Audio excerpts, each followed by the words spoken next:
Assalamualaikum warahmatullahi wabarakatuh. Kami dari kelompok 8, kami di sini akan menyampaikan materi dengan judul Bimbingan bagi murid cerdas dan berbakat. Saya Siti Aminah Nuraini. Di sini saya akan pertama menjelaskan tentang pengertian anak berbakat dan anak cerdas. Jadi dalam Munandar tahun 1982 menyatakan bahwa di Indonesia menyepakati dalam seminar pendidikan pengembangan luar biasa yang diselenggarakan di Jakarta pada tanggal 15 sampai 17 September tahun 1980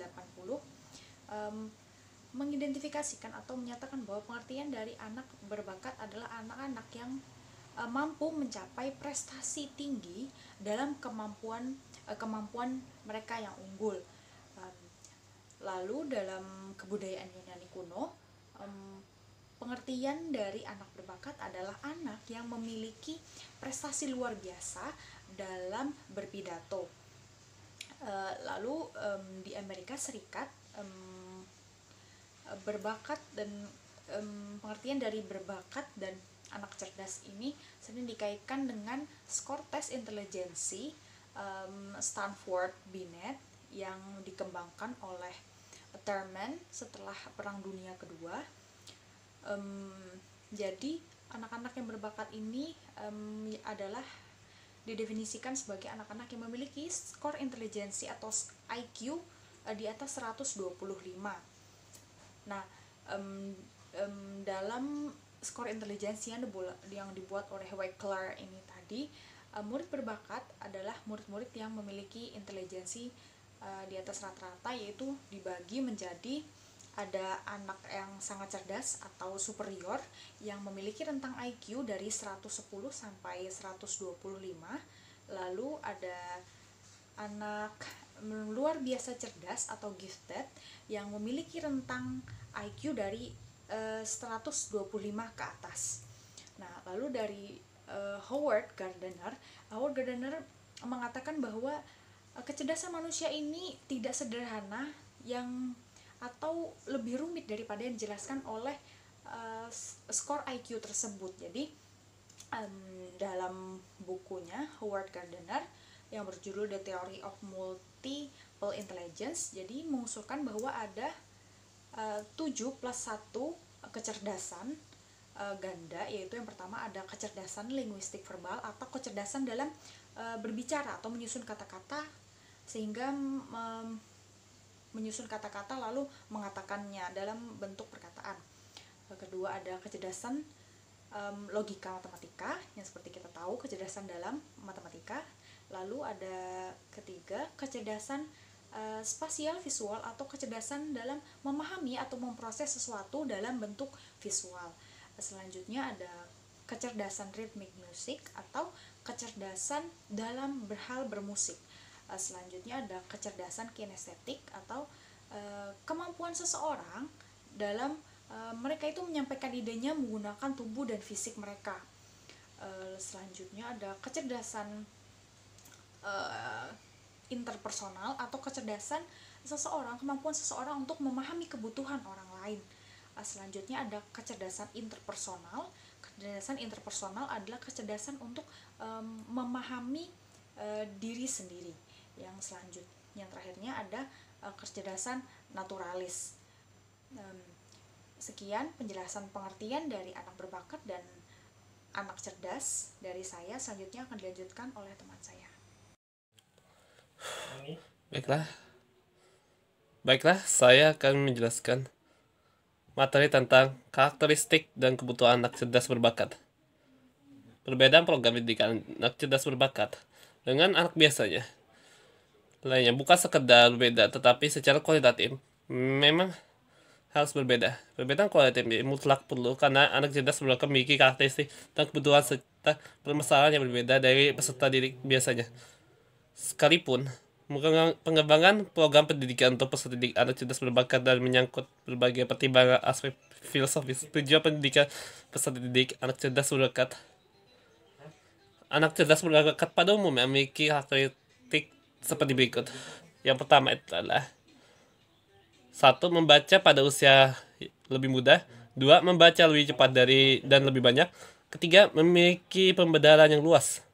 Keempat, mempunyai rasa ingin tahu yang kuat. Kelima, mempunyai minat yang luas juga terhadap masalah orang dewasa. Keenam, mempunyai inisiatif dan bekerja sendiri. Ketujuh, menunjukkan keaslian dan ungkapan variabel. Kedelapan, memberikan jawaban-jawaban yang baik. Kesembilan, dapat memberikan banyak gagasan. 10, luas dalam berpikir.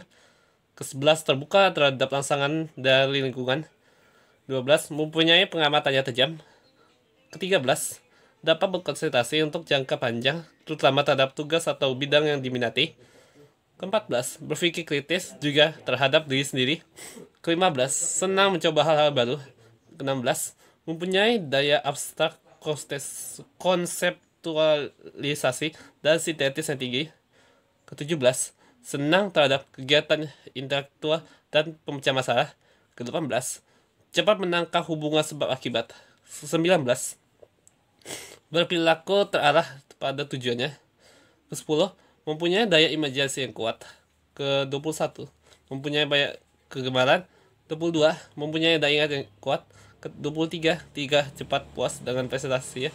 24, peka terhadap menggunakan filsafat. Ke-25, menginginkan kebebasan dalam gerakan dan tindakan. Di sini, K mengemukakan secara kualitatif.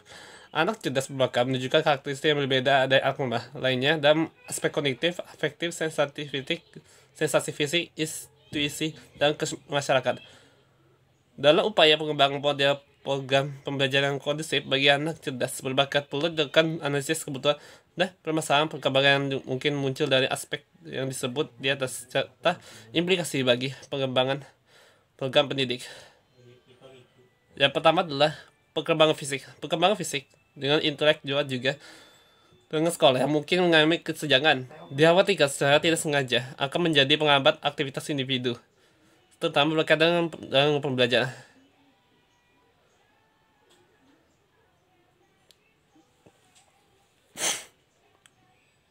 Maka bisa jadi menunjukkan aktivitas fisik yang berlebihan, namun bisa jadi dia malah menghindari keterlibatan masalah dan hanya membatasi pada aktivitas mental. Kedua, ada perkembangan kognitif. Berbagai karakteristik perkembangan kognitif anak berbakat menunjukkan kemudahan yang dimiliki dalam belajar. Namun hendaknya ciri itu tidak menjadikan kita berpikir bahwa anak berbakat akan selalu mudah untuk menjadi peserta didik terpandai dan di kelas apabila karakteristik tersebut tidak selalu tersalurkan dengan sebagaimana yang mestinya. Maka tidak mustahil muncul masalah-masalah perkembangan. Perkembangan kognitif anak berbakat juga disertai dengan kemampuan intuitif yang akan mengarah kepada pemunculan perilaku kreatif.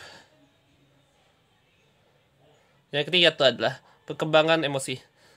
Perkembangan emosi individu yang tidak berbakat pada lebih matang dan stabil. Karena punya kemampuan kognitif membuat individu yang cerdas berbakat mampu mengolah informasi hingga menemukan kesadarannya akan dunianya. Keempat, perkembangan sosial. Individu berbakat cenderung memiliki kawan yang lebih besar, yaitu usia kognitif yang lebih tua darinya, tapi memiliki kesamaan usia intelektual. Dalam perspektif sendiri, dia mempunyai kebebasan pribadi lebih besar daripada yang dimiliki teman-temannya. Selesai. Saja saya lanjutkan kepada teman saya.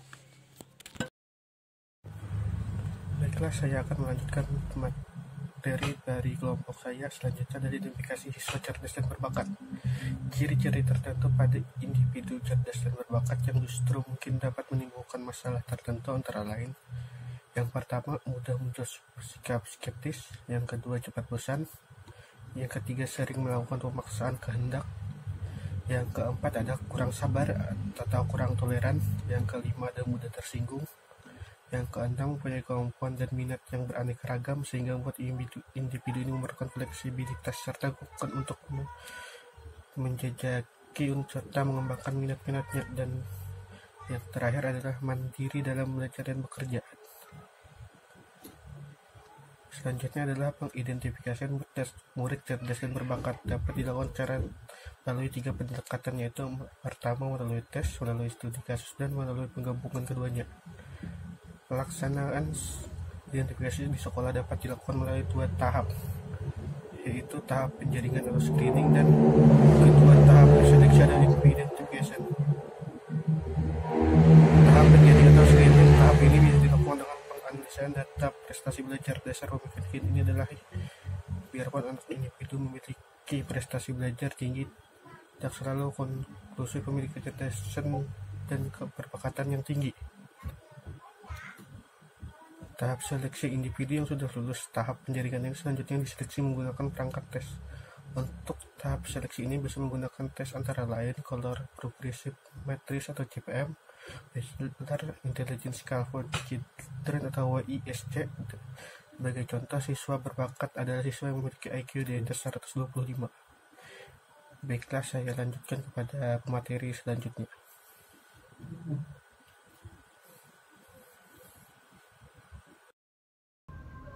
Baik, selanjutnya saya akan menjelaskan mengenai program bimbingan bagi siswa cerdas dan berbakat.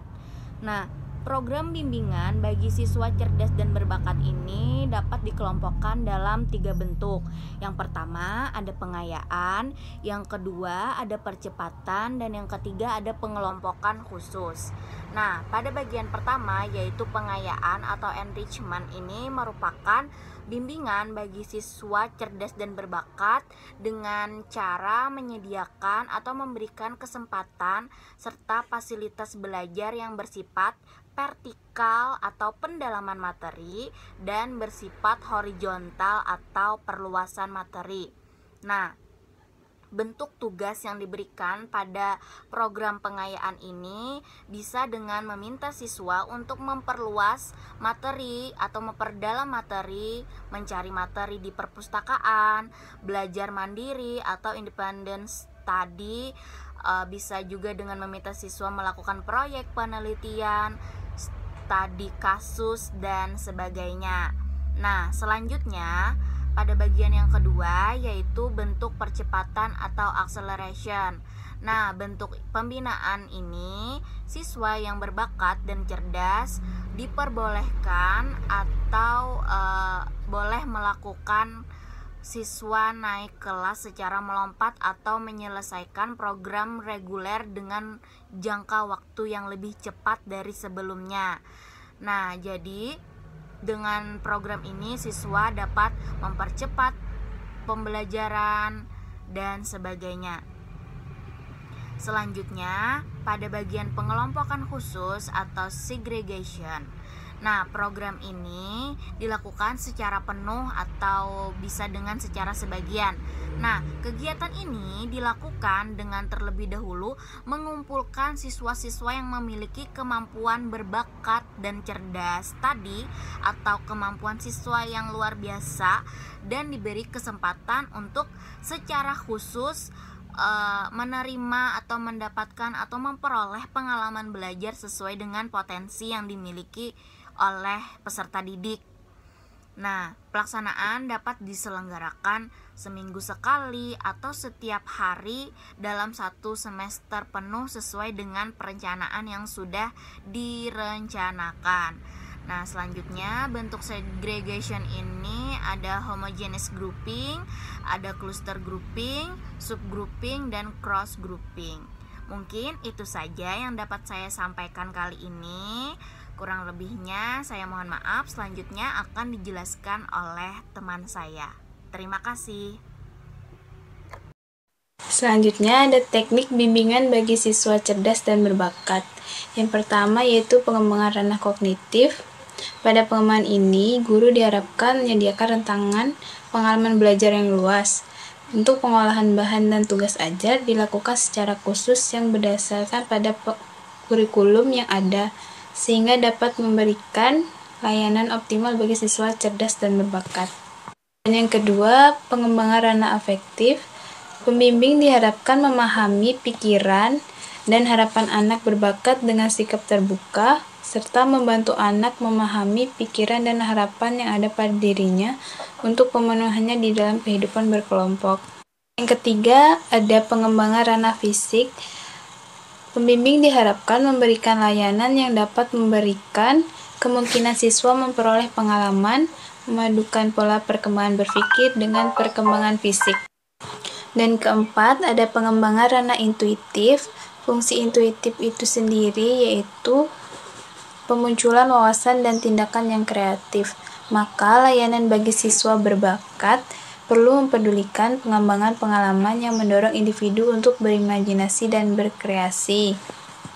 Dan yang terakhir yaitu ada pengembangan ranah masyarakat. Pada pengembangan ini dapat dilakukan dengan membantu siswa memperoleh pengalaman, mengembangkan diri menjadi anggota kelompok, serta mampu berpartisipasi dalam proses kelompok, memperluas keanggotaan kelompok menjadi keanggotaan masyarakat. Dan pelaksanaannya dapat dilakukan dengan merancang kegiatan-kegiatan kelompok khusus. Sekian presentasi dari kelompok kami, saya kembalikan ke moderator.